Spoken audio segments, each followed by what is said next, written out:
Hi, welcome back to Cody's Lab.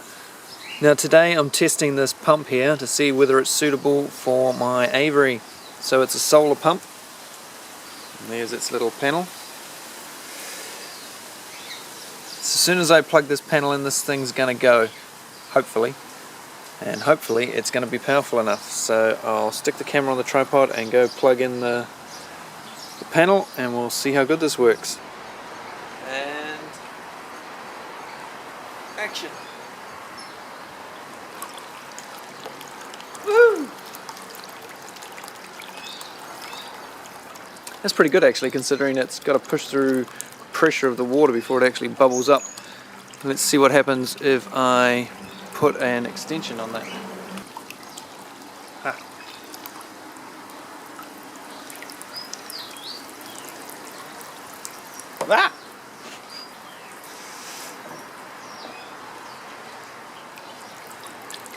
Well, anyway, I don't want it that powerful. I think it's got controls here.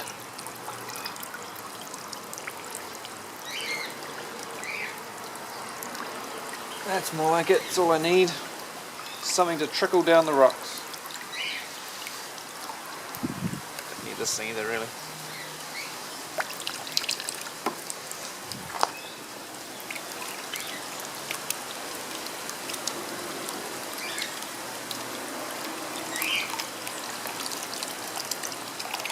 What I'll most likely do is have a hose running from the top of the pump up through my rocks up to the top, and then it'll cascade back down into the bottom. Just enough that the birds can drink from it, have a little bath.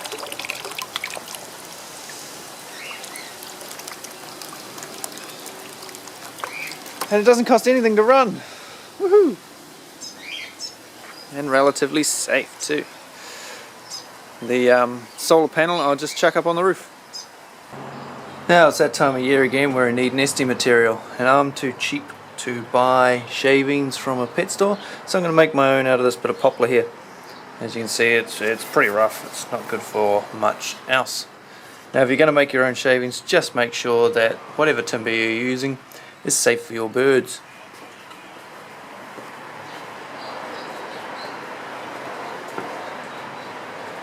Now I'm going to make the shavings with this battery planer here, set on its chunkiest level.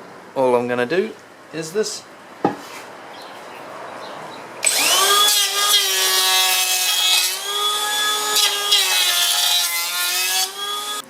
A minute later I have a pile of shavings here.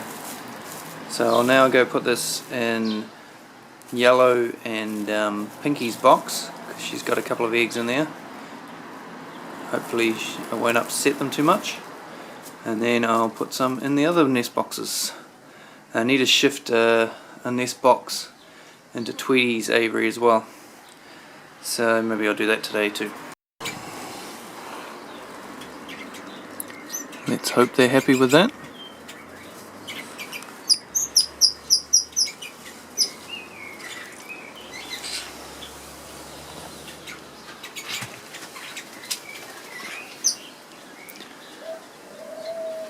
Okay, sweetie, you can go back in there now.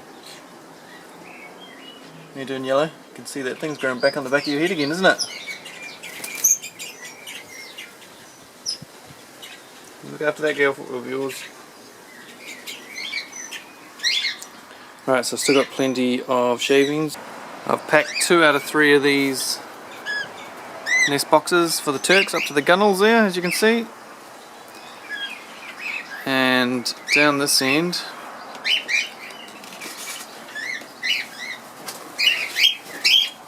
what's up? They've packed this one in. And they also like hanging around these narrow little finch boxes here. And they're always trying to lay in there, so I thought I'll put, not a lot of room though of course for Turks, but I've put some stuff in there in one of them anyway.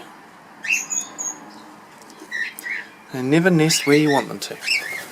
And this box here I think I'm going to take out. I think that one's done its dash.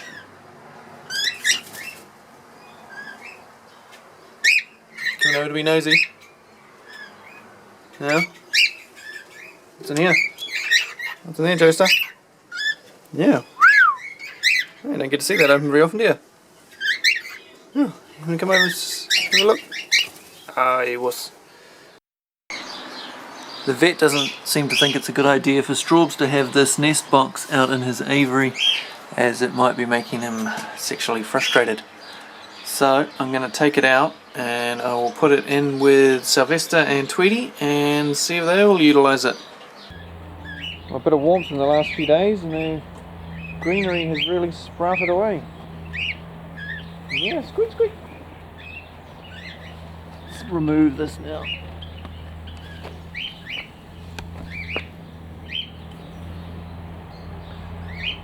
There we go, guys, look at that.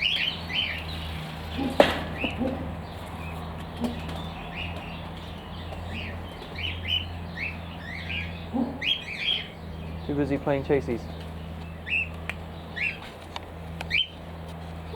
What are you doing? Ah, oh. I'm doomed with dog barking. If you guys knew how many takes I did on some of these videos to try and eliminate dogs barking. Look at it, it's just quiet all day, and then as soon as you get out of camera, bang. Every dog in the neighbourhood decides it's time to bark.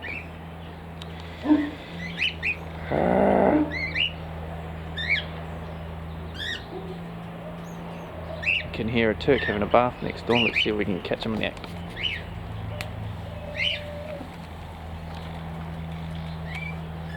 No, it's not a Turk.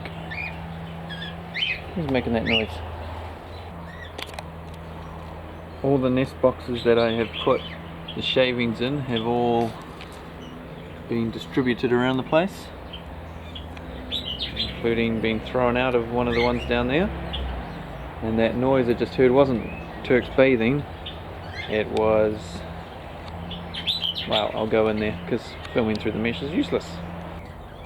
Being kicked out of this nest box. Yellow's girlfriend, Pinky. She in there, Yellow? Yeah?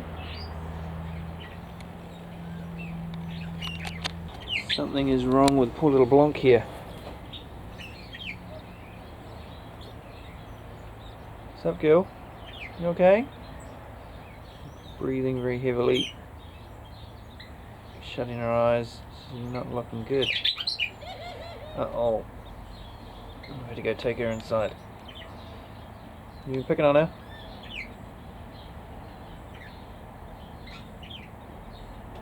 Looks like she might have a ball patch. Better go have a look. So that was yesterday, and I brought in poor little Blanc and had a good look at her, and she had an egg binding issue. So she had an egg in there she couldn't get out, and I can't get this thing to focus. Sorry. So she had a bit of a prolapse, and she was obviously struggling trying to get an egg out, and we had to go out straight after I did that video. So I brought her inside and made her comfortable.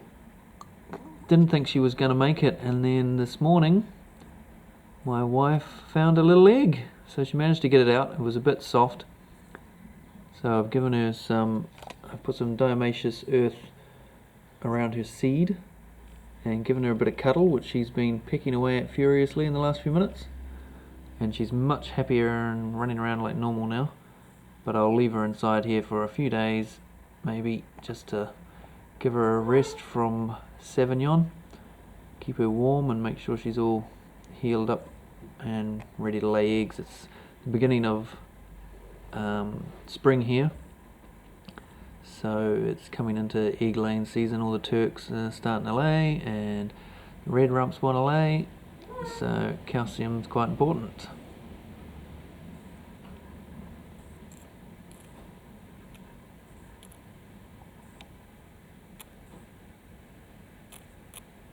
Good girl.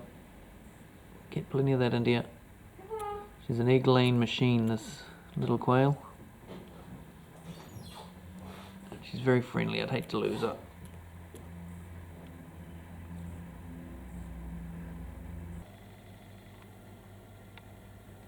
What are you doing? What are you doing to Blanc? She's trying to sleep. You're pretending like you can't hear me? I know you can hear me.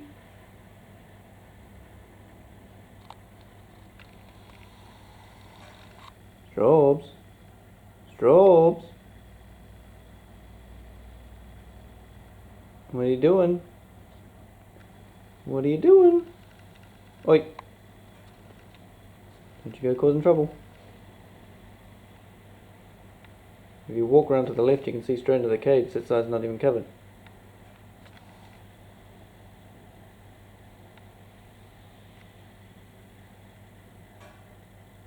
Night night. Bye bye. Bye. Say bye bye. We'll just put your crest up. One of the two. You're going to say it as soon as I stop recording, ain't you?